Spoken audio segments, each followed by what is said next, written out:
We've got become like a feather on the breath of God, gain wisdom through the study of the unknown. The soul is not in the body is in the soul.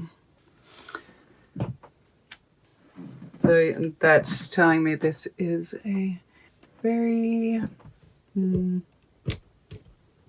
spiritual. All right, so, I can't help it when I look at this. There's definitely somebody who is going through a Kundalini awakening watching this. For other, and, I say that because, of course, the snake here and temperance, which, and of course, a lot of other things as well. The high priestess, wheel of fortune, the world, all here. This world card touching the wheel of fortune and the high priestess. Just, it's like you've entered in the past.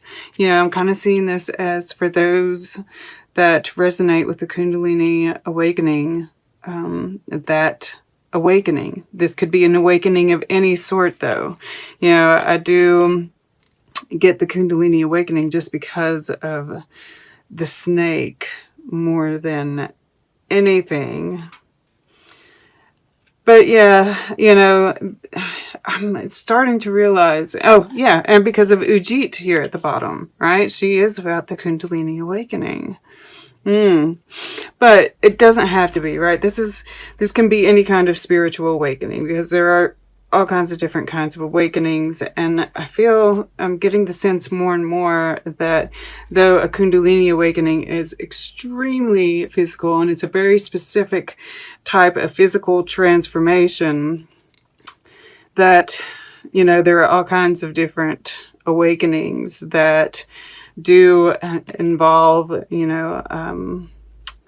physical work, right? This alchemy that's I'm seeing happen, because in this nethead, in the under energy, the below energy, we see this green here, which is alchemy, right? She is and this is part of it too, right? And of course this manifests physically as well, or more emotionally, I guess I should say. When I say physically, I mean kind of in the emotional, right? In the physical world, you're feeling this. It's not just something that's happening inside of your body, which it is. And you do feel it, right? This is stuff she's cut off her back. And this has a sense of self-sacrifice about it. But this is also the part of alchemy. The first stage of alchemy is the breakdown of the old, right? And this is part of the Kundalini process as well, is the breakdown of the old energetic pathways and rebuilding new ones. But this is about subconscious fears, right? And we see this happening here. So there's this battle here, right? Apep is in the story of, in Egypt, Ra, right? This is Keper Ra. There are 3 stages of Ra. He's the first one. He's the one that defeats Apep during the dark night of the soul and rises in the morning, right? He is the morning sun. So that is interesting, right? The fact that we have the moon here, which is very balanced. This is balance here. And balance here. And this is stability, right? This is a 9. This is a 5. This is a 5. We have a 10 here. We have the world in the past. So we are coming to the end of a cycle, but we're finding that stability, that balance within the change, which I really like. You're so, and I'm really seeing the culmination of what we've been going through, right? This evolution that's been happening. And I'm really seeing this maturity really, you know, show in some of these readings this time. It's really amazing. So I guess right here is where I want to go next. You know, this Wheel of Fortune in the air element. And it's interesting, you know, we see, you know, it's like, and I'm drawn to the moon here as well, because we see the different cycles of the moon. And the Wheel of Fortune can be about cycles, right? We see the sun shining here, and there's a rainstorm over here. And, you know, also this kind of underworld, you know, this shadow work that we're doing, you know, this well here comes from the underworld, right? So there is this, oh, and it's even, you know, this could even be like flowing down the mountain, right? To this well. Yeah. Okay. So this work, you know, it's like, I feel like you're consciously aware that the work you're doing, and you are, you know, consciously doing this work, is bringing, you know, there's a lot of abundance that's going to come from it, right? Just the cycles, like we have to face the darkness in order to, face the darkness in order to bring about the day. I don't know how to say it.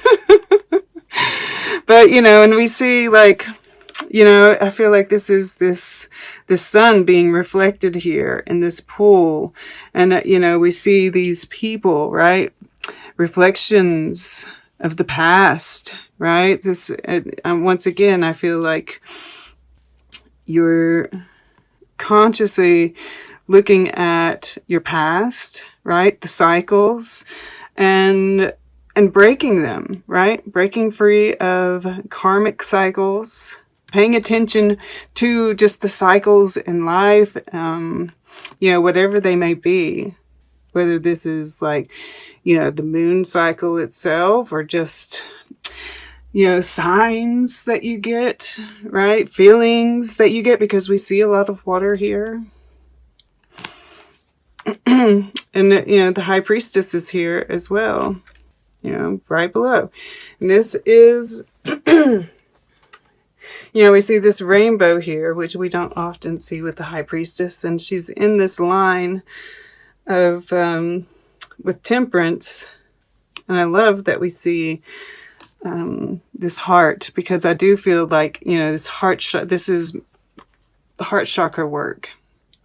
And I do think that, you know, this is showing up in the earth element. So this is something that you're feeling, you know, is happening very physically. You know, and this could be, you know, I have to say, it could be some kind of secret that, whether it's come to light already, or it is, you sense it, right? Because you are very in tune, right? So you could be sensing it. This could be your secret, right? This could be you not coming out about this newfound spirituality, right? You're keeping it to yourself. But with this rainbow here sitting next to Temperance, there is this sense of, once again, the alchemy. And we see this, you know, fire in her belly, and then the water, right? That balance between the masculine and the feminine. And once again, that temperance energy. And having, you know, of course, with Temperance, yes, there's the alchemy part of it, but also the patience. I feel like the patience with the cycle, you know, knowing that the cycle has to end, and just, you know, learning how to play, how to, you know, keep your eye. It's like I was talking about in the intro, keeping your eye on that one goal and kind of balancing as things change. But staying playful with that. become like a feather on the breath of God. And there is, gain wisdom through the study of the unknown. That's perfect high priestess, and I do think that, that's part of this world you stepped into. You have started like some esoteric studies. But this secret being kind of in this line with this Dreamer 3, and it's entitled Soul Loss. But, I don't like that title, because I don't think we can lose our soul. I do like the visuals in this, though.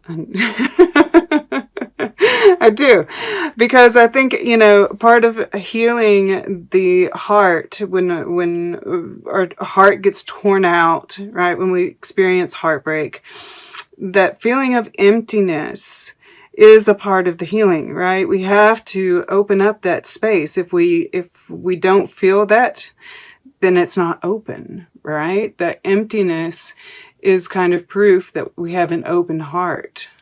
And I feel like these birds, I always see the crows as spirit guides, right? Helpers. Of course, if you see it that way, right? If you're afraid of crows, if you've got bad association with crows, they're probably not there to help you. But I do, and I even see, look, he's even got a heart shape right here. They're eating the heartache, right? This is part of this alchemy that's happening. Eating the pain, processing the pain, digesting the pain in order to, feeling that emptiness so that you can heal, so that love can come in and fill that space. And then we have the Maker Queen. And I love this Maker Queen. And she's got water just, and this is kind of like that, there's the, that healing of the hands.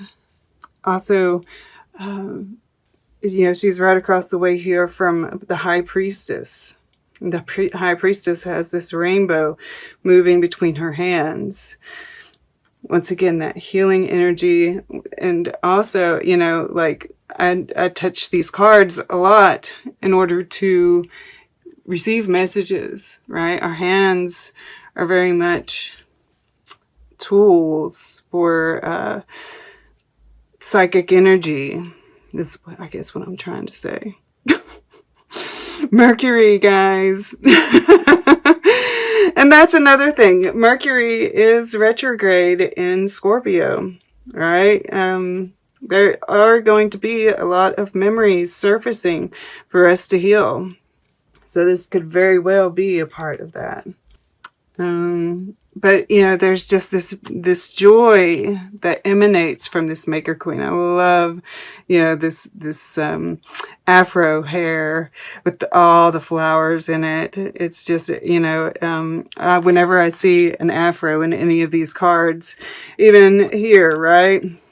Even here, we're seeing it plenty of times. It's manifestation, right? The Maker Queen is abundant. She attracts abundance to her.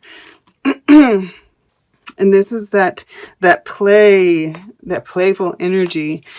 And that is what brings in things. So when, and it naturally comes when we face our fears, when we face our emotions, when we feel them, when we process them. The natural cycle is that then we're able to feel joy. And finding the beauty in the pain as well, right? That is all a part of this. Finding the beauty in all of our emotions and the healing in all of those emotions. We've been taught to see them in specific ways.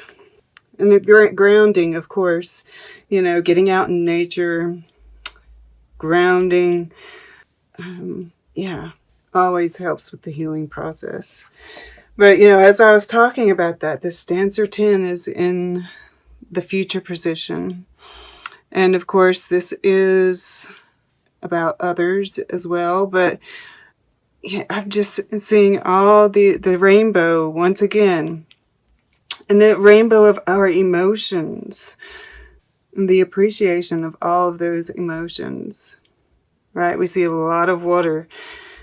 And I'm just getting that, just a flood of emotion, but all an appreciation of all of them. And yes, the joy, absolutely the joy. I do feel like, because the more that we can, you know, because that resistance is kind of what really causes us to lose our way. And get us stuck, because when we feel sadness, we have this tendency to close the heart, right? Because we don't want to feel the sadness. Sadness is bad. And the more that we can accept all of those emotions, see the beauty in that emotion, appreciate what it's doing, appreciate the tears, right? All of it. The more we can, the more quickly we move into the more abundant, joyful energy. And this is that shifting of mindset as well that's happening, right? The fives have been very much about shifts for me lately. All right. Let's get a piece of art for Virgo. Then we'll get closing guidance. And then we'll take a quick look at all the underlying energies and see what they have to say. To left. Did you all get this before? Huh. I know this one has come up before a lot. And, you know, the family. It is a big part of all of our, you know, what we've been talking about here, right? These memories are coming up that we're having to deal with. A lot of our insecurities have their root in the family. So there might be some unenjoyable. I get drawn to this picture down here, this stork with what looks like a fox or a beaver or something. It's like sticking its head down its throat. And, you know, that's like the ibis, right? Egyptian. Thoth. Thoth is the ibis. Tahuti, however you want to. So, like, there are these...